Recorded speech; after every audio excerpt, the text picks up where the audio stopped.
federal prosecutors elaborated how Menocal preyed on three victims who formed the basis of the criminal case against him, though authorities cited several other alleged victims.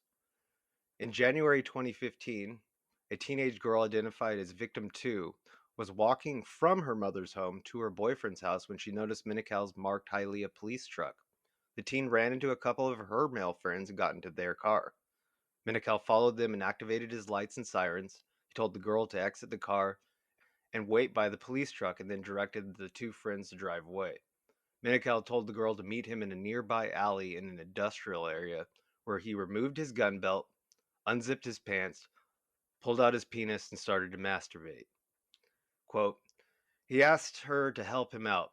Then he placed her hand on his penis and moved it back and forth, the papers state. Menocal, who was over a foot taller, bent down, grabbed her, and began to kiss her and squeeze her breasts over her bra. He then asked her to turn around and remove her pants. She declined, telling him she was on her period.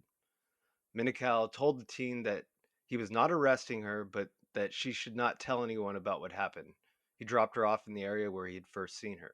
About 5 months later, a 19-year-old woman identified as Victim 3 was driving in a car with her boyfriend and began banging her head against the vehicle's window and talking about killing herself. The boyfriend drove her to the Hialeah police substation for help. Instead, officers handcuffed the woman and her boyfriend after finding cocaine and cannabis in the car.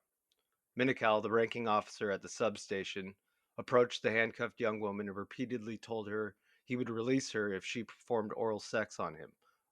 Menocal then told her to ask to use the substation's bathroom, which she did, and escorted her into the substation, something captured on exterior surveillance cameras. Once inside, Menocal took her to an area that was out of view of the facility's cameras. There, Menocal took off her handcuffs and made her perform oral sex, before putting the cuffs back on her wrists and telling her not to tell anyone about what happened.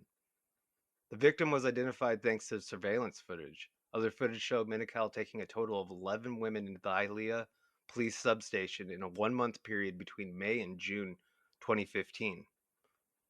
Quote, all of these incidents occurred on the weekend or after 5 p.m., prosecutors wrote in the court documents. The video evidence then shows the defendant bringing each of these women into closed rooms in the substation that were not covered by the surveillance system.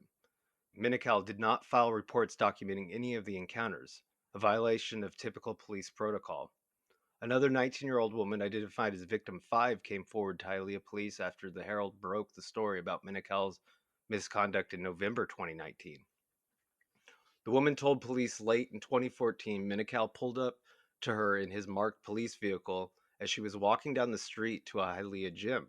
She said Menocal told her the neighborhood wasn't safe and offered to give her a ride. She refused, but prosecutors said Menocal changed his tone.